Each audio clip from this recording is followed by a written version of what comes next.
You're trying to eat better, you're trying to make healthier choices. We are talking about nutrition right now. I told you to look at food in a different way. How's it going? Are you looking at food as fuel? Are you looking at it as it's leading to health? It's leading you towards your goals, or is it leading away from your goals? Is it leading more to a dis-ease state? That's how you want to be looking at food this week and this month, actually. So I told you there's two areas to look at: content and consumption. That's what we want to look at when we're thinking about food.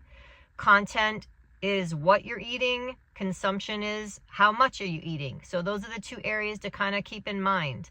And let's focus this week on what we're eating instead of how much. Let's just start there. What you're eating makes a difference. Is it nutrient dense food, or is it just empty, useless, wasteless calories that are taking you away from your goal? Not just calories, but really more, is it just filled with stuff that isn't adding value to your body? So look at the food you are actually eating. Is it full of additives, chemicals? Is it processed? That sort of thing. Or is it more from real food standpoint, whole foods, lean proteins, fruits, vegetables, nuts, seeds, healthy fats, that sort of thing.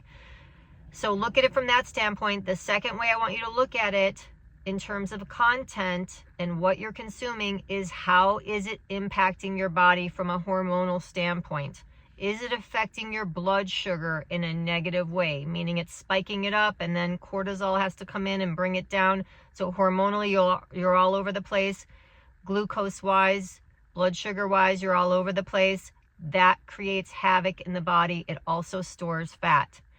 So as you're eating, follow the healthy guidelines for eating that I gave you. But I also talked about the glycemic load and index. And I know you don't know what the glycemic index is just off the top of your head because it's not something you're used to looking at. If you're unsure, you can Google that, but I'm going to give you some real quick things here.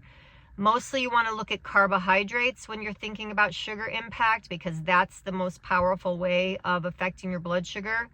And you want to think in terms of, you should just kind of be eating fruits and vegetables right now for the most part.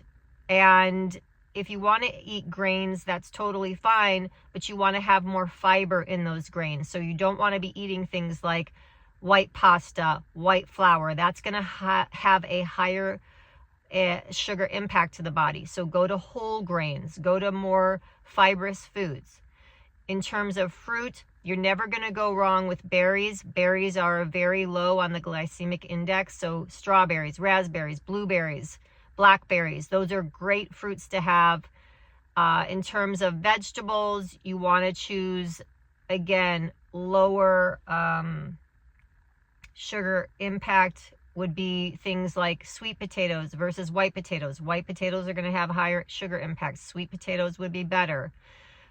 Things with higher fiber are going to be better, like broccoli and spinach, and green leafy vegetables are great in terms of vegetables. So you can always Google that stuff, but some of the things I gave you, you can't go wrong with, but always be putting the protein or healthy fat with that to just stabilize. Okay, so look at how you're eating this week. Pay attention to what you are consuming, and is it nutrient dense, and is it lower in terms of sugar impact? That's the two areas to look at this week, guys. And just keep mulling over this new idea that food, while it is emotional, it is social, it is all these things, it's also leading you in the direction of your goals, your goal being health, and versus away from that. That's what you want to keep in mind this week. So hope this helps.